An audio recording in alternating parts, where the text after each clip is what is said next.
Hi, guys, and welcome to Bar Exam, your go to source for the latest in hip hop news and culture. I'm Allie Rayner, and I'm here with the Bar Exam crew.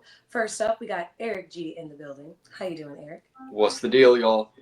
Was good. And then we also have Mr. Marcus TV himself. Hi, Marcus. What is up? And then we also have Shane G in the building as well. Shout out to Shane. How we doing? Great, great. Well, actually, honestly, we might be doing okay, but it looks like the headlines are just a mess, especially when it comes to what's going on in hip hop. So there have been a lot of arrests connected to some very shocking allegations, shootings, even possible murders. So we have a lot to dive into today. So we'll be talking about some different type of bars today, not exactly bars that are in songs and lyrics and all of that, but seeing some folks go behind bars. And first up, we're gonna have to talk about one of Los Angeles's biggest or most prominent figures. Big U got arrested on March 20th. He got arrested apparently because he was connected to a RICO case. So we'll start off with him, and then we'll get into some of the other news that has been developing. But he's been known as part of the Rolling 60s. I guess basically like a part of the Crip Gang organization. And what's been interesting though is that in the past, I guess people had seen him as a person who possibly had gang ties, affiliation, but then supposedly he turned his life around and was helping others avoid going into gang culture altogether by opening up a charity. I think it's called, I believe it's called Developing Options Charity. And then he also was supposed to be a mentor in the community, helping a lot of musicians, especially rappers, get into the game. And one of them, one of the most famous ones, being the late Nipsey Hussle. So this has just definitely been a very interesting story to hear that he's actually been arrested for, with a RICO, with allegations that include murder, human trafficking, extortion, and fraud. So, I only know a little bit about it because of what I've read, the videos, like the interviews that I've been seeing, and it does look like the opinions are all over the place, especially here in Los Angeles. I've seen some people on interviews talking about how he's a mentor, they're so surprised, he's, trying to help eliminate gang culture, and other people being like, no, I was one of his artists that he tried to bully and harass and ended up getting me jumped. Like just all across the board, crazy, very different, very bipolar interviews and experiences with this man. So, that's what I've seen so far, but we actually have some folks here on Bar Exam who know a little bit more on the history of Big U. So I'm going to toss it over to Shane and see what he has to add to the whole conversation about Big U and this RICO case. Yeah, so Big U, man. So first of all, I just want to start off by saying that I don't know any of these niggas that I'm about to talk about. You know what I'm saying? I don't know them personally, never met any of these niggas. I'm reading shit online just like y'all are. Just want to get that out there. So Big U, first thing that comes to mind about him is the character Debo from Friday. On a DJ Vlad interview, Debo from Friday, Tiny Lister, RIP, he said that he got his inspiration for the character Debo from Big U. So Big U, now mind you, Friday came out in what, 1993, 94, something like that. So Big U has been a known name in the LA streets, at least since then. Okay, so just want to put that out there. Now, he's on a RICO case, right? Who else recently has been indicted federally, on RICO cases? Well, one of the guys is his name is Sue Surf. If you're familiar with him, out of New Jersey, also happens to represent the Rolling 60s. So I just want to play real quick clip of Big U and Sue Surf together hanging out. So the guy in the black hoodie right there, that is Sue Surf. And as you can see right there in the big yellow t-shirt, that's Big U. A bunch of other dudes in blue bandanas hanging out. Cool. Okay. Surf is currently locked up right now on federal RICO charges. So just want to put that out there. Right here in this picture, you can see Sue Surf and Nipsey Hussle. It's not a very good angle of the picture, obviously, but this is Nipsey in the yellow, and that's Sue Surf. I want to play this clip really quick because this is just interesting to me. Very interesting timing. This is Big U talking about the 10-year deal that he signed Nipsey Hussle to. Start pushing on that. By signing to it was signed to a 10-year production contract, which started in 2009, which would end 2019. Crazy. Hello. But I ain't tripping off of that because, it is what it is. Okay, he's not tripping off of that because it is what it is. Nipsey died in 2019. Okay. On this tab, we have Big U right after Nipsey died, hanging out with some of the homies from 60s. Let's see what they say on this video. Oh, don't do that. Justice for Dip.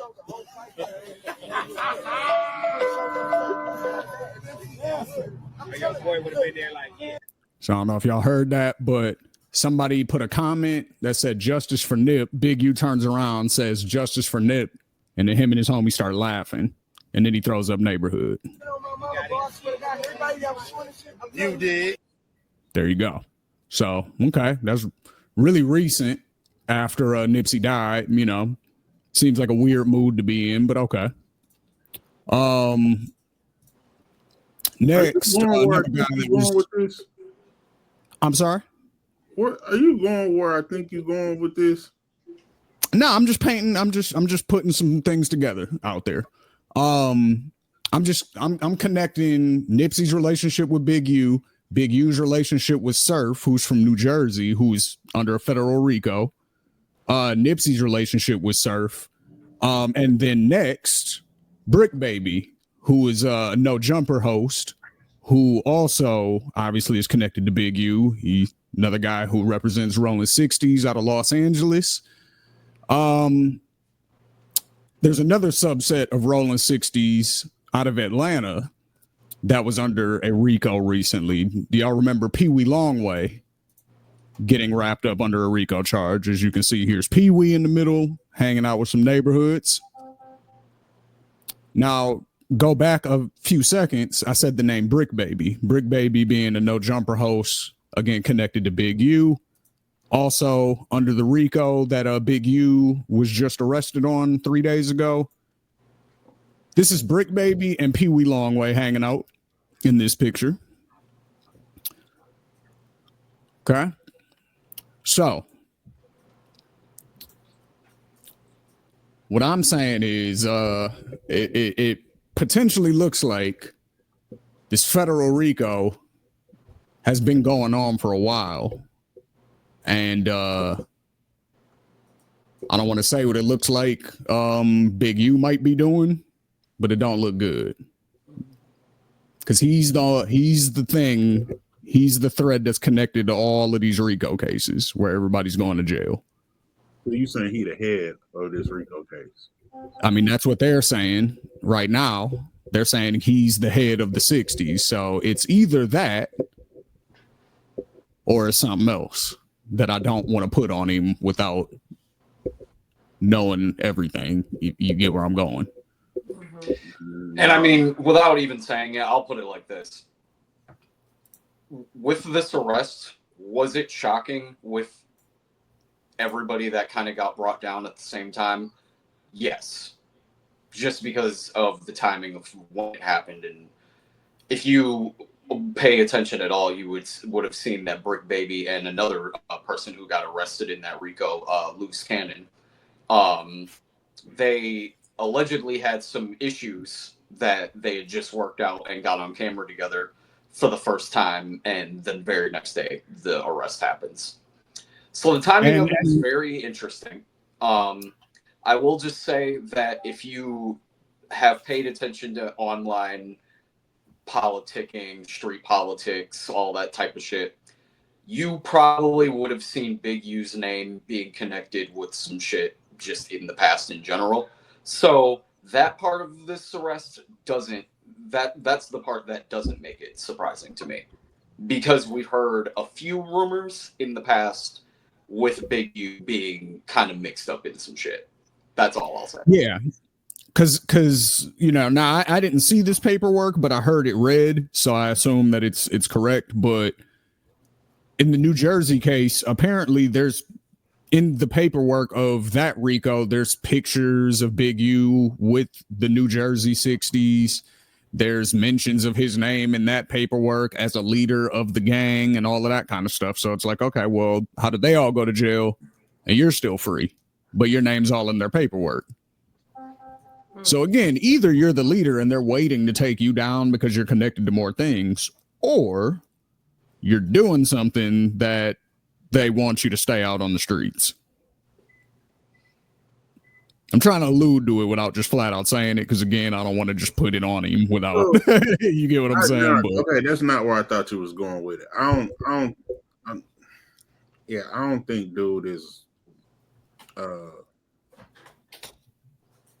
informing, if that's what you want. You know, I don't think he's doing the shaggy informer. I don't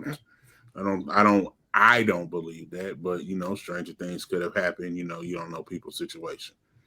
I thought you was trying to connect the dots and saying that he was responsible for Nip's murder. That's what I had when I was like, is that where you going with it? Like, I thought. Now, the reason I brought that stuff up is more character building, because he allegedly killed that kid. Because that's in the paperwork, you know, not a kid. Realistically, he wasn't a kid. He was like 21 years old, but a young man, you know what I mean, who was signed to his label, and he allegedly recorded a diss song, and Big U heard about it, so he killed him out in Las Vegas and left his body in a ditch, allegedly. Now, under normal circumstances, I would be like, nah, that seems a little outlandish. A diss song that nobody ever even heard from a nigga that nobody knew rapped. Like, he was a football player. He was your son's homie. Like, so that would, but now I'm looking back at that video and I'm looking at that reaction and I'm looking at, the timing of that is really weird, that like right after he was about to get out of his deal with you, all of a sudden he dies. And you're smiling about it on the radio, talking to Bootleg Kev, talking about hello. And this is weird. That's all I'm saying.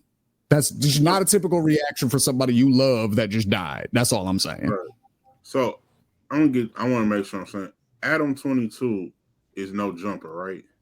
Yep. Correct. Okay.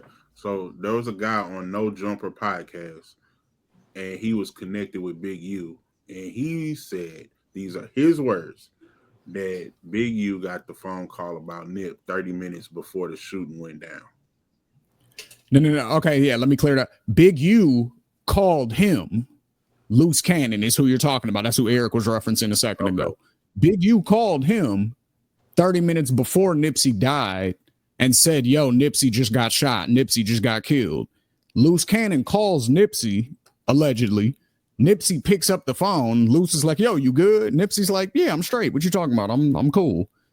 Loose is like, oh, okay. All right, cool. You know, love you, cuz. Peace. Hangs up the phone. 30 minutes later, people call Loose. Yo, Nipsey just got killed. Nipsey just got killed.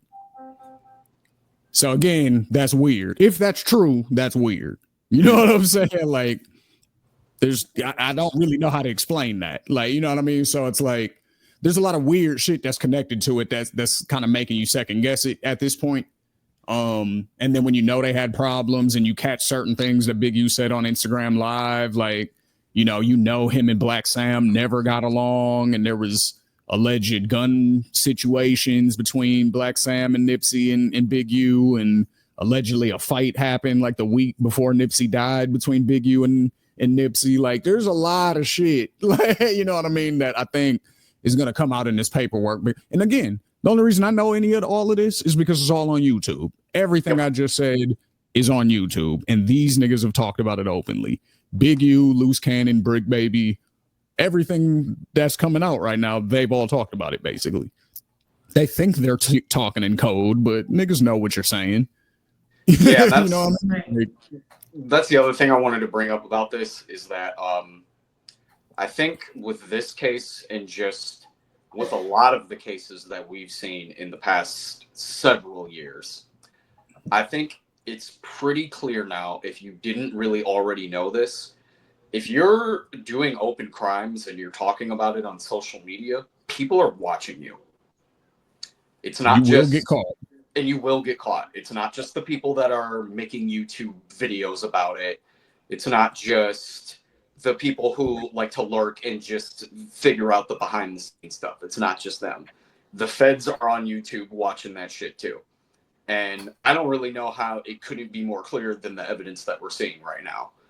Like, because again, this isn't like not even just the Rolling 60s case. Look at the Young Thug case. Look at Pooh Shiesty.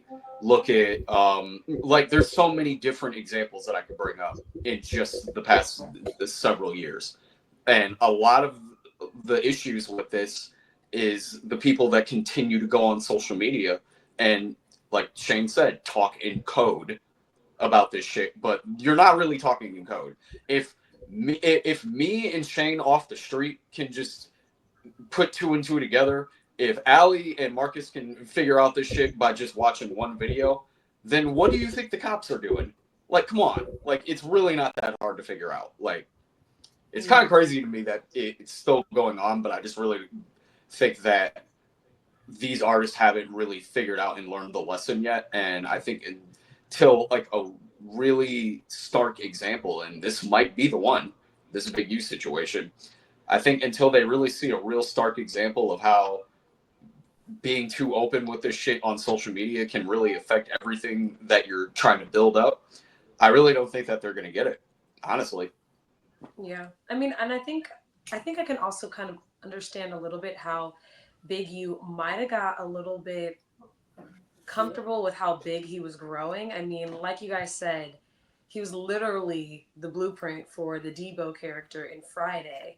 And I mean, it definitely sounds like people, at least in the past for sure, had a viewpoint of him like that, where I guess apparently he was like going through neighborhoods and basically having like a mafia style type of enterprise. At least that's what federal prosecutors are saying. So they're saying that like back then and nowadays, he was basically leveraging his long-standing gang affiliations to intimidate and exploit individuals and businesses across LA. So I guess basically he would go to them and be like, if you don't pay this certain amount of money every month or whatever his due date is, then we won't protect you or something along those lines.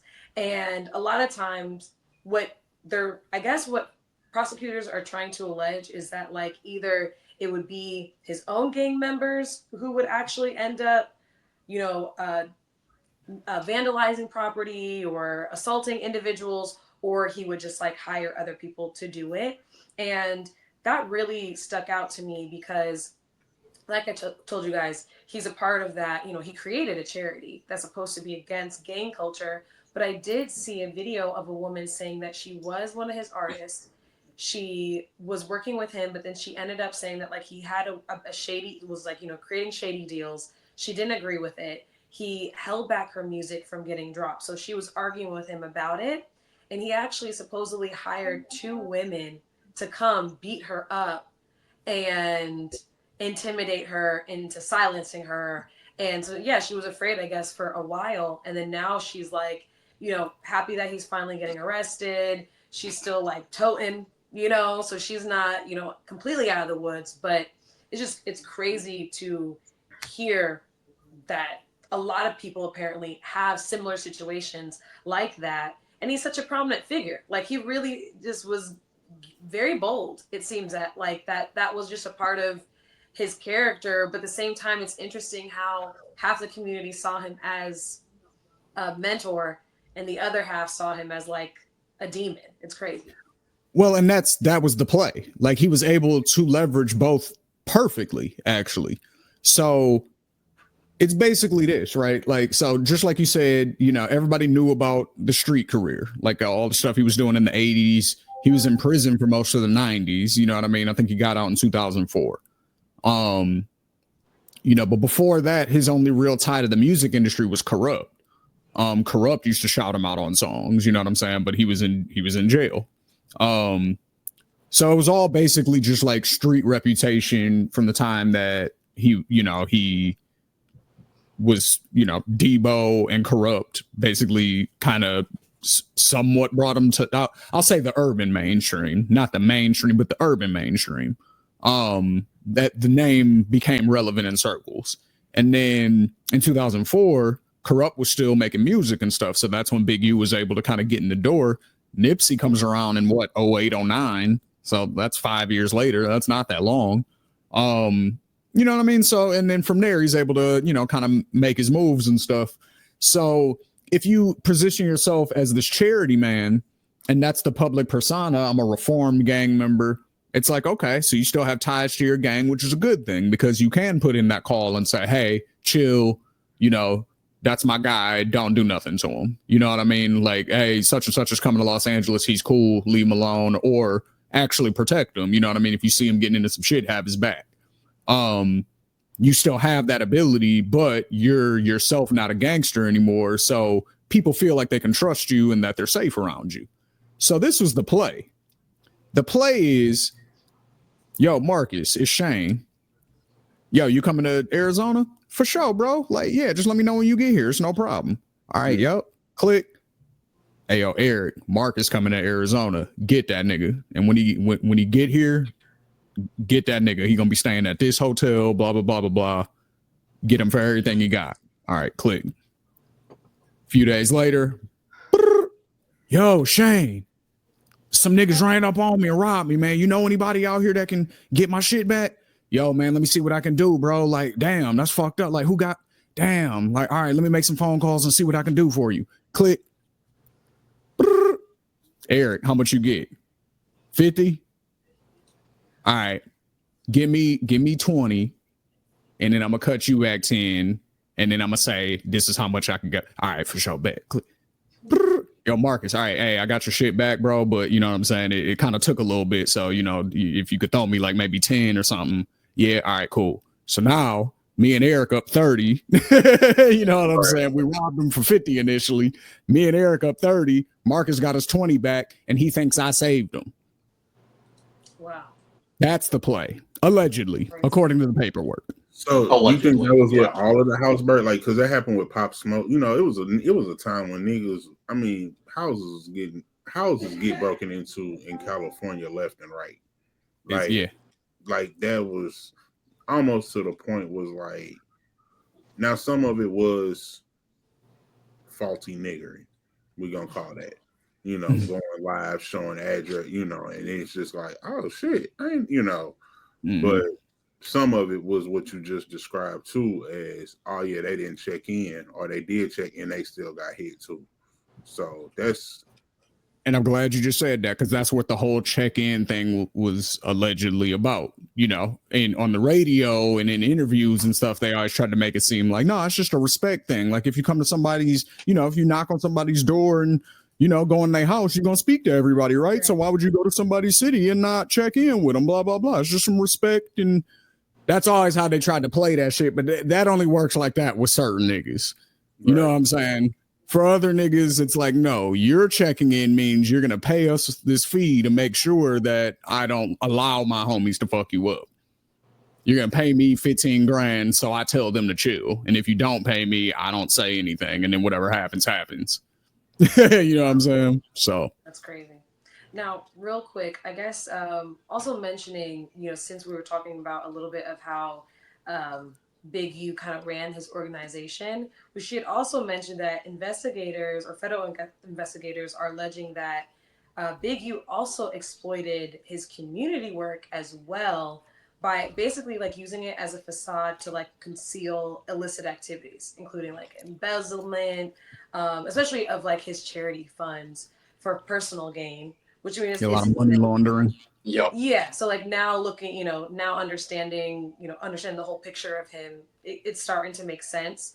And just, just how interesting it is to see that duality that, you know, this person really came off as a community leader and really he was just robbing his community the entire time. So yeah, it definitely sent ripples throughout LA, and I think that this will not be the last that we hear about it because he just now got arrested, and so of course there's going to be a trial and all of that, and I'm sure And like I people are going to said, be. don't be surprised if any of these LA names, if you know Brick Baby or Big U specifically, those are the two names I'm really looking at to see if they pop up in the Jersey situation or Pee Wee Longway situation. Because the thing that's in common with all of that is rolling 60s. So I'm curious to see how that plays out. Yeah, me Yeah, too. definitely. But all right, so that wasn't the only thing that happened in the news, though. So we've got some other news for you guys, including Sauce Walka apparently being shot, and apparently Yellow Beezy also being arrested in connection to, I believe, that as well. So we'll have Eric clue us in on what's going on with Sauce Walka. Yeah, so Sauce Walka, Houston, Texas rapper, for those who don't know. He was shot over the weekend along with one of his artists, Say So P. Sauce Walka is okay, but unfortunately, his artist, Say So P, did pass away. So, want to just send a shout out to his family and, just well wishes to them. Um, but yeah,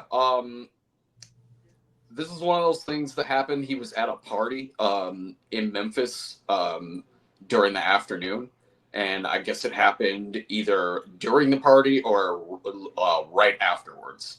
So, he's only 34 right now. He got shot in the thigh, so it sounds like he's going to be all right. Right now, it doesn't seem like it was from the news. From the news, it doesn't sound like it was fatal or anything. Um, his the rapper YTB Fat, another artist that was affiliated with him, was the first one to confirm Say So P's death. So that's how we know about that. But yeah, crazy situation. I don't really know about the Yella Beezy situation. I'm not really sure if that is actually connected at all or not. But as far as Sauce Walka goes, there's not really too much more news on that. All they know is that a vehicle drove up and opened fire before dipping out, and that's basically how it happened. So, just want to again just give a shout out to Sauce Walka. Hope he heals up quick. And again, condolences to his artist, Say So P. Um, and yeah, that's pretty much all I got on that. Yeah. Actually, and you're right. I did misspeak. My bad. Actually, um, there are totally different situations. I forgot that there was a situation with Yellow Beezy and Mo, and then we're gonna have Marcus cover that for us. But yeah, definitely, prayers out to Sasawaka and and the family of his artist. That's terrible, and definitely gotta I didn't know show Say So P was from Memphis. no. I thought he was from Texas because I always I saw didn't him know he talk. was from Memphis either. So that was I was wondering like why he got hit in Memphis and this, that, and the third. That was kind of news to me that he was even from Memphis. Yeah. Yeah, I guess so. So, yeah, that's sad. Real sad. But Marcus, you have been following a little bit the Yellow Beezy story about with him being involved in I guess the supposed is it the murder of Mo, I think? So it's the he was arrested for the murder for hire, which is Okay. this happened in 2020, I think. So we're talking 5 years ago when he got gunned down. That he was actually he hired what's the guy named Keon White, I think. They showed his mugshot. I think his name is Keon White. Uh that he hired him to, be the hitman. And this is evidently had died down. Yella Bleezy was one of those artists before this that you had to Google who was Yella Beezy. Because unless you was a fan of Yella Bleezy, you didn't know that That's On Me, but that was his hit. That's it though. That's all he's known. I mean, in Dallas is a little different, but that's nationally, that's what he was known for. So he was one of those you saw him around, but you also didn't know exactly like why he was around. So to have this kind of beef that and I mean he's been laying low, because he hadn't had another song in what 5. I can't think of nothing recently. But now you see all of these things resurface since he got arrested. It's videos on videos on videos. It's a freestyle of him of dissing Mo that never came. I didn't even know he could rap like that. Forget the whole arrest mode. Like I didn't even know he had bars like that. So that was a whole nother crazy thing that happened. Because when you saw it, you was like, "Who is this dude? And who is he talking about?" And then you was like, "Oh no, he's talking about Mo3." So like I said, I didn't think this was all rumored. Why is this coming out now? Apparently, just like in the Dirk situation, he's on a wire or he's allegedly on a wire talking about how he orchestrated or had plans or knowledge of, and now it's caught up years later. That's very So surprising, especially because it is you so many years later. yeah, because he's done the public, oh, who is dude? I don't have no problem with dude, they was like, oh, he from my city. Oh, I didn't know he was from my city. I mean, shit, he move around, I move around. He got like he was, downplaying a lot of it. So I mean, it just this is always gonna fascinate is not the right word. It's gonna intrigue me to know how rap beefs escalate to murder so fast early on. Like we don't. There's No, I'm really happy that you said that, Marcus, because I wanted to bring that up actually. Like, what is going on? You know what I'm saying? Like, what is going on? Like, why does it always have to go to murder? Why is that always you know what I'm saying? Like, Big U got out of prison in 2004. Let's say everything's true, just for the sake of argument right now. Let's say everything's true. Why you killed a nigga in 2020 or 2021 or whatever, like a 21-year-old, like for dissing you in a song that never came out, that nobody ever heard. And Mo3, like, he got killed. Why? Like, that's rap beef, right? Like, did they have legitimate street beef, or was that just some rap shit? You know what I'm saying? Like, that's like something I understand starts in the streets and turns into rap beef. Like, I get it when it happens like that. Then it makes sense. It's like, okay, like that's fucked up, but I get it. But like, if it starts as rap beef, I don't get why it has to go to murder every time. Well, in the Yella Bleezy mode situation, apparently there was entourages. There was an incident at a strip club, and it was like a fight. It was an assault. It was whatever you want to say. They got into it, and then it escalated. But I mean, that's it though. It wasn't like I mean, you see me, I see you. I mean, I guess that's also a different time too. I'll say this, like, guns was always the final what am I trying to say? Was the last final resort. Yeah, like you escalation. Yeah, it was the final escalation, not the first escalation. Like it had to, because it had to get to the pistol play. Like, oh yeah, we're gonna see you, we're gonna fight you, we're gonna jump you, or it's gonna be 1-on-1, or we're gonna do this. Like, it's gonna be a whole lot of other things before we start playing in the streets with pistols.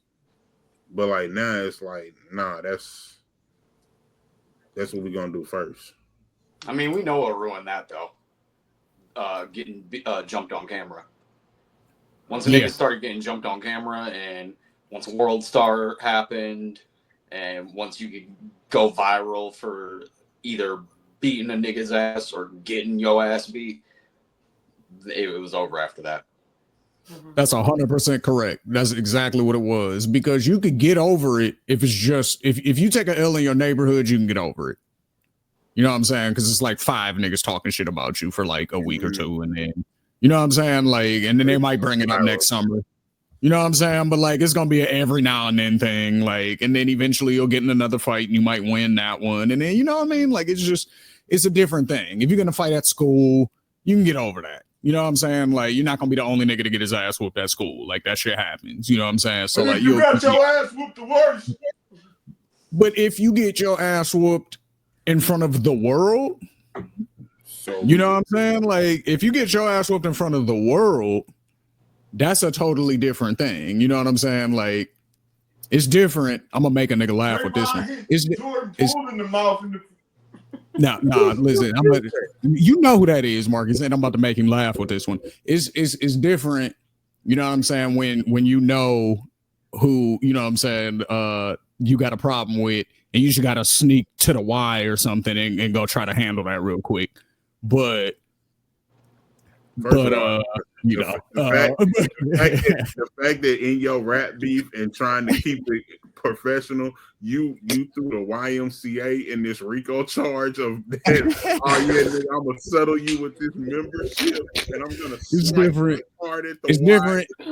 And then you can do that off camera. You know what I'm saying? And then nobody ever knows. You know what I'm saying? And then that business just may or may not have been handled. You know what I'm saying? But it's different when it's on Instagram and you shoot that shit out to 10,000 people, and then they start sharing it with their people, and then those people start sharing it because they don't even know you. They don't give a fuck. They're just like, damn, look at this nigga getting his ass whooped on camera. Now you got to kill this nigga. That's the only way to get your get back. Yeah, now you have you have a million and a half views on you getting your ass whooped. You see what I'm saying? And so that's what it is. That's 100% what it is. But in this situation, it was just. Do you think it was just like rap beef?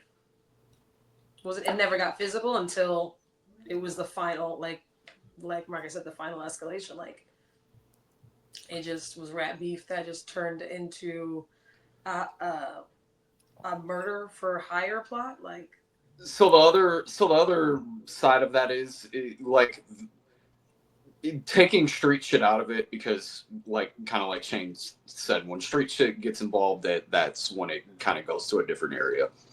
But the other thing that I think is the problem with a lot of this shit, to kind of bring it back to the social media, it's when niggas start arguing back and forth online to each other, and when the whole world can see it, it's almost like you're in class with somebody and you're arguing with them back and forth, but you gotta get the better argument out because you're in front of the whole class, so you gotta make sure you get your point across better than that other nigga. It's the exact same thing.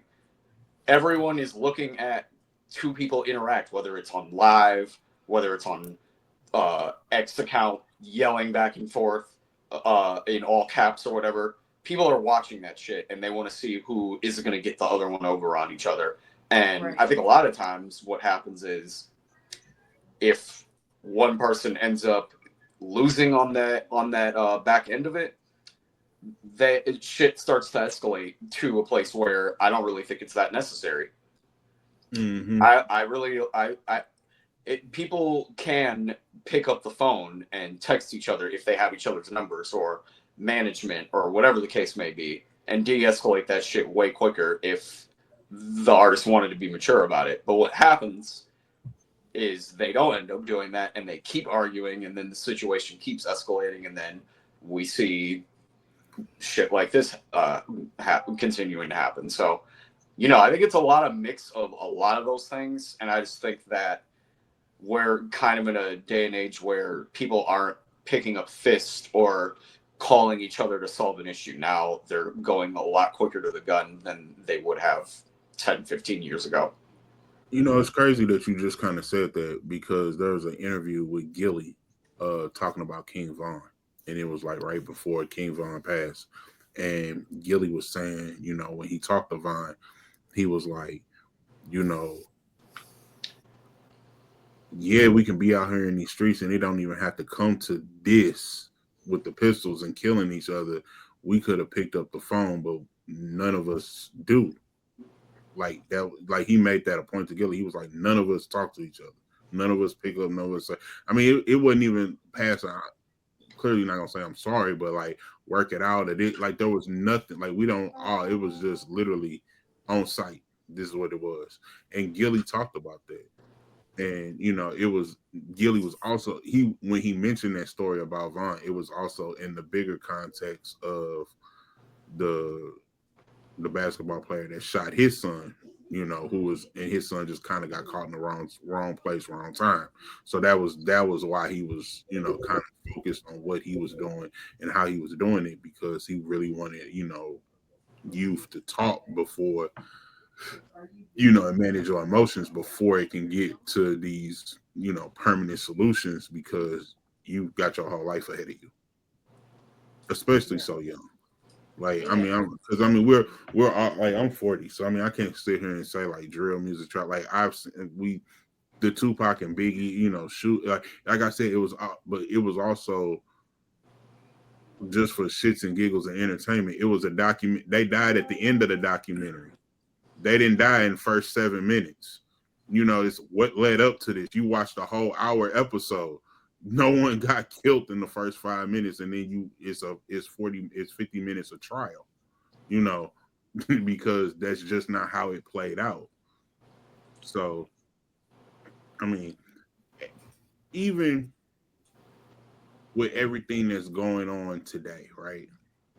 Let's just assume that certain mainstream figures are as prominent as they are today. I mean, as they are then, are still prominent today. Could you imagine if Puffy or Diddy was actually getting people hit instead of baby oil? Mm. Like, that's wild. Like, you know what I'm saying? Like, oh yeah, I don't like I had beef. Or, you know, like just think about the whole, you know, New Orleans beef with Master P and Cash Money, you know, and you know, like Baby's responsible for getting somebody like just think if everyone had this mentality. Like we talking about all over the whole country, you know. So that's I'm not gonna say it's not a place in the game for it because we've clearly seen it before, but everybody's not on that. Right. I won't say that all the allegations that we hear about all these top CEOs, artists, whoever it may be, I won't say that every single thing out there is true. But what I will say is that the more shit comes out nowadays, nothing really surprises me anymore. Uh, Right. Honestly. and you know, this is gonna sound biased, but this happened in what 2020, and now it's 2025. So, I'm not ideally. That's not the right word. We got another 5 years to see what happens with Gotti. Mm. At the Man. least, Good. Yeah. Wait. I've you definitely been waiting, but you're you, right. you, It you know is that, a and you while. can't even say patiently wait. You know, you just don't know. Like, so who knows what comes out in the wash or what? You know, like I said, there was a lawyer here, and she had a commercial. Like it was like one of those repetitive that you just hear constantly. And her thing was like, it's not what they said you did; it's whether they can prove what they said you did. And to get the Ricos and the act like to know something is one thing. To prove it, so how do we prove that yes, you had contact with this individual at this time on this date and this is what was said? Like to prove that's what Eric was talking about. Like that's what the cops are doing.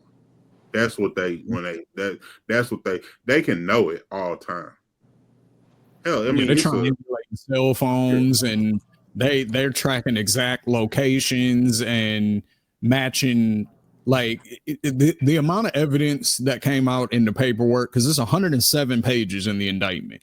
So the amount of it's not good. It's not good.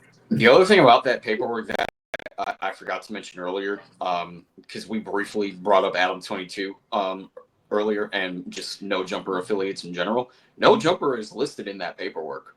Yeah. Oh yeah. Well, because Loose Cannon corroborated a crime that was in the paperwork on the show, and he didn't realize it at the time. He was just telling a story. Yeah, he was telling a story about a robbery that he committed basically on Big U's behalf, where he was, again, allegedly, this is Loose Cannon's perspective. You know, I'm not saying Big U did this, but this is what Loose said. He's saying that he robbed a dispensary, and the guy who owned the dispensary knew Big U, so he called Big U to be like, hey, can you try to figure out who did this and help me out and blah, blah, blah. Big U sitting there counting up the money with Loose Cannon while he gets the phone call, basically. And then he's like, all right, so we took this much. It was the exact same scenario that I just laid out for you, basically, with the, you know, we're going to take a little bit more and then take a little bit of a cut out of it. So we end up and you think you're up because I saved you. It was one of those. And Loose laid the play out on No Jumper. You know what I'm saying? Like, basically verbatim what happened. And then, you know, and he's thinking that because it happened years ago that he's in the clear. He's like, all right, whatever. That's some old shit. I can talk about it now. Not knowing that it's a part of this ongoing investigation. So, yeah, that's why No Jumper's in the paperwork, because they were like, yeah, he actually talked about this crime that we're blaming him for on this episode of No Jumper.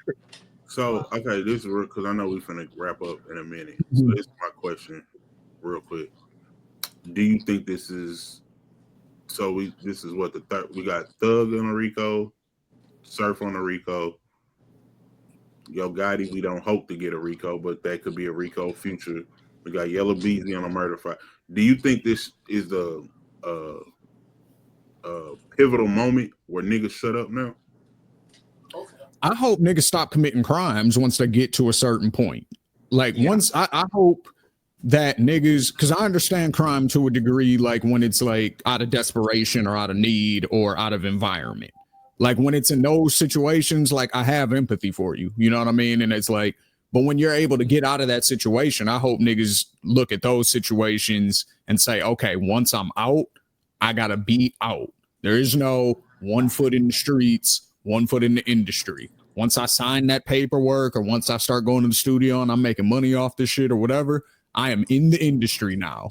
I am a studio gangster only. Like I want niggas to have that perspective. So you want Plies to come back? Yes. I want every rapper to be Plies. That would be better for society. Okay. It would, honestly. Oh my god. So I think we had this conversation here in on another show that I do also, and you know that's great for Shane. Shane is the artist. Shane is making the money. Shane is doing X, Y, Z. Me, Ali, and Eric, we gotta eat, bro. You making money over here. We in these streets. So give me 10. Let me play with 10 in these streets. Give Ali 7 to open. You know what I'm saying? Like that, and we're your entourage. So yeah, that's great for you. But that's your brother. We've been doing like, come on, like you see how you get tied into it easily. Yeah, and then this is how you reverse that. If you're me, you say, all right, Eric, you was in the military, so you know some shit as far as like combat skills and stuff like that. Okay, so how about you and some of your military homies? We get you licensed up and all of that, and you're gonna be running my security detail.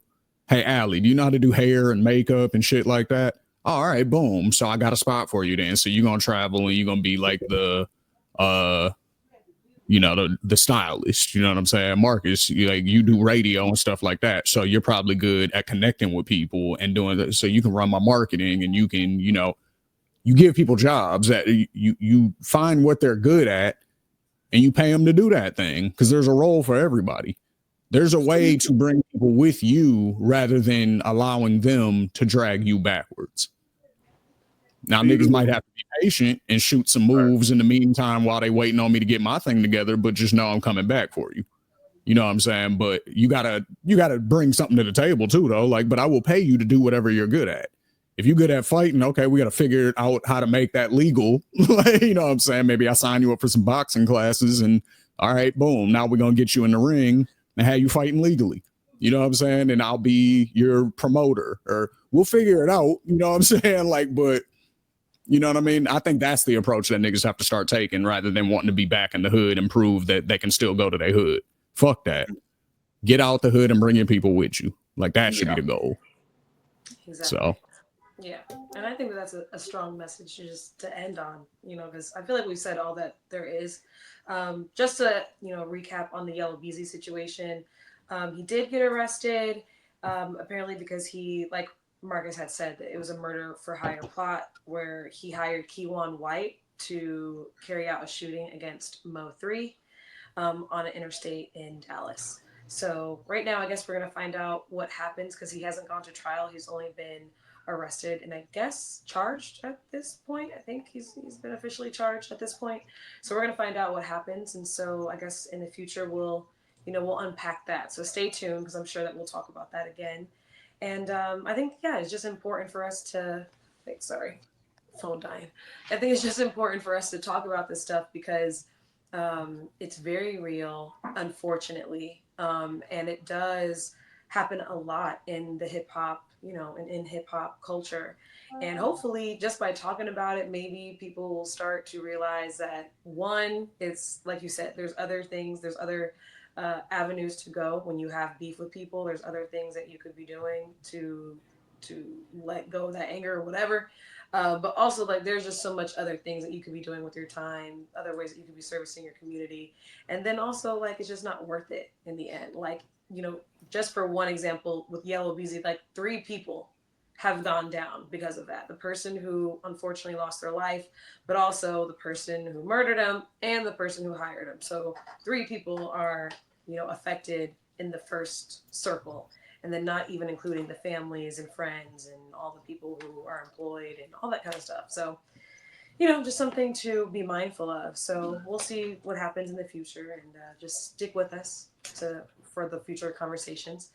And you guys already know we are going to be here every single Monday with a new episode of Bar Exam. So check us out on Ethos Media Network YouTube page.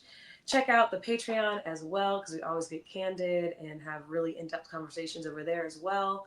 And that is the Ethos Media Network Patreon.